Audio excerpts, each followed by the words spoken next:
Right breaking news చూస్తున్నాం. 500 రూపాయల bonus పై మంత్రి జూపల్లి కృష్ణారావు కీలక ప్రకటన చేశారు. ఈ సీజన్లోనే సన్నాలకు బోనస్ ఇవ్వబోతున్నట్లు ప్రకటించారు. ఆయన రాష్ట్రంలో కాంగ్రెస్ పార్టీ ప్రభుత్వం అధికారంలోకి వచ్చాక ప్రకృతి విపత్తుల వల్ల నష్టపోయిన రైతులకు పరిహారం ఇచ్చామని అన్నారు.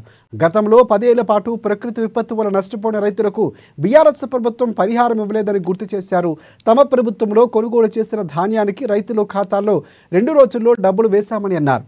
అధికారంలో 10 ఏళ్ల పాటు ఉన్న ఏ ఒక్క హామీని కూడా నెరవేర్చలేదని తెలిపారు.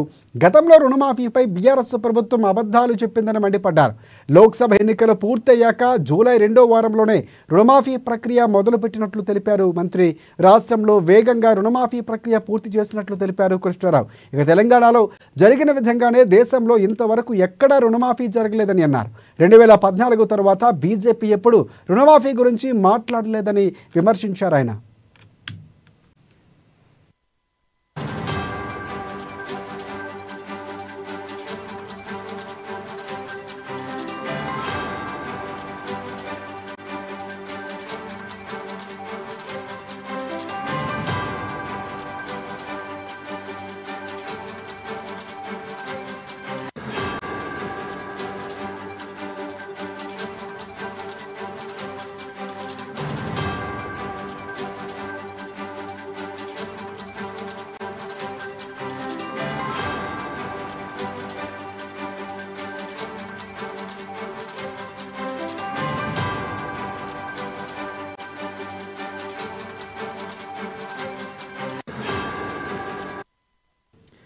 రైట్ 500 రూపాయలు బోనస్ పై మంత్రి జూపల్లి కృష్ణారావు కీలక ప్రకటన చేశారు.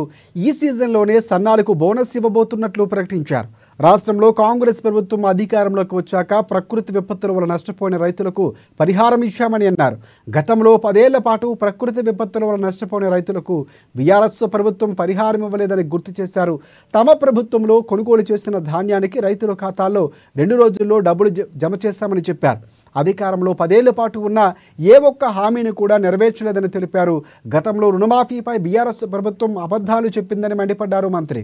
లోక్సభ ఎన్నికలు పూర్తయ్యాక జూలై 2వ వారంలోనే రుణమాఫీ ప్రక్రియ మొదలుపెట్టినట్లు గుర్తు చేశారు. రాష్ట్రంలో వేగంగా రుణమాఫీ ప్రక్రియ పూర్తి చేస్తున్నట్లు తెలిపారు. తెలంగాణలో జరిగిన విధంగా దేశంలో ఇంతవరకు ఎక్కడా రుణమాఫీ జరగలేదని అన్నారు మంత్రి. 2014 తర్వాత బీజేపీ ఎప్పుడు రుణమాఫీ గురించి మాట్లాడలేదని విమర్శించారు మంత్రి జూపల్లి.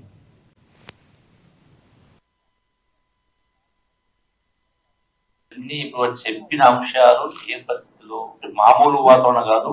ఎకనామిక్ సిచ్యువేషన్ 8 లక్షల కోట్ల రూపాయలు అప్పు చేసిన తర్వాత కూడా వాడు 10 సంవత్సరాలు ఖర్చు పెట్టి చెల్లించినటువంటి 26 దానికి తోడు 40,000 కోట్ల బకాయిలు నుంచి ఫైనాన్స్ డిపార్ట్మెంట్ డ్యూస్ 40,000 కోట్లు అంటే 8 లక్షల కోట్ల అప్పు ఉన్నా 40,000 కోట్ల బకాయిలున్నా నెలకు 5,000 కోట్ల వడ్డీ కట్టినా అయినా కూడా ఇంత బరువు ఉన్నా కూడా ఇన్ని ఇబ్బందులు ఉన్నా కూడా ఈ రోజున మరి ఇంత పెద్ద ఎత్తున రిలీజ్ చేసి కార్యక్రమం లేదు. ఇంకోటి ఏంటంటే ఇది తప్పుడు ప్రచారం చేస్తాం. ఈ రుణమాఫీ కంప్లీట్ గా అయిపోయింది. అర్హత ఉన్నందరికీ ఇచ్చే కార్యక్రమం ఏర్పాటు చేయడం జరిగింది. తర్వాత 2 లక్షల కంటే ఎక్కువ ఉన్నటువంటి వాళ్లకు లోన్ వేవర్ కాబట్టి లోన్ కంప్లీట్ 0 కావాలంటే దానికి అదనంగా ఉన్నటువంటి డబ్బు వాళ్ళు చెల్లిస్తే అది కూడా పేమెంట్ చేస్తాం చెప్పాం. ఆ ప్రాసెస్ ఇంకా ఉంది.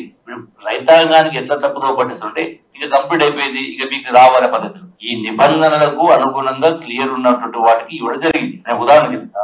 సో మా మహబూబ్నగర్ జిల్లా ఒక అకౌంట్ నేను తీసుకొచ్చిన డిసిసిబి బ్యాంక్. డిసిసి బ్యాంకు లో ఇంకా కొన్ని వేల కోట్లు మిగిలిపోయినాయి. కారణం ఏంటంటే no Aadhaar, incorrect Aadhaar, invalid Aadhaar. ఇది సరి చేయాలి కదా. ఈ నో ఆధార్, ఇన్కరెక్ట్ ఆధార్ ఇవన్నీ కూడా ఎందుకు వచ్చినాయి? గత ప్రభుత్వ పరిపాలన కదా ఒకటి. రెండవది డూప్లికేట్ లోన్ అకౌంట్స్ ఉన్నాయి. ఎట్లా వచ్చినాయి? లోన్ గివెన్ టు మైనర్, ఇవి కొన్ని 100,000 అకౌంట్స్ ఉన్నాయి. ఇన్వాలిడ్ లోన్ శాంక్షన్ దీని వల్ల కొన్ని 100 కోట్లు వేల కోట్లు మిగిలిపోయినాయి. అలాగే over to interest as on 9th December 2023 greater than sanction loan amount. ఇవి 4,000 కోట్లు. ఒక జిల్లాలో 4,000 కోట్లు ఉన్నాయి. అంటే సాధారణంగా 10% ఇంట్రెస్ట్ ప్రకారం క్యాల్కులేట్ చేస్తే మనం 2018 December 12 తర్వాత అన్నప్పుడు ₹1,00,000 అప్పు తీసుకుంటే ₹1,00,000 కాదు కదా. ఈ లోన్స్ క్లెయిమ్ పంపిండు. ఎట్లా వస్తుంది? అంటే ఇక్కడ ల్యాబ్స్ ఉంది కదా. అంటే 2018 కంటే మొదలు తీసుకుంటూ ప్రభుత్వం ప్రకటించింది 2018 తర్వాత. అంటే ఇటువంటి ల్యాబ్సెస్ అనేది రాష్ట్ర మొత్తంలో చాలా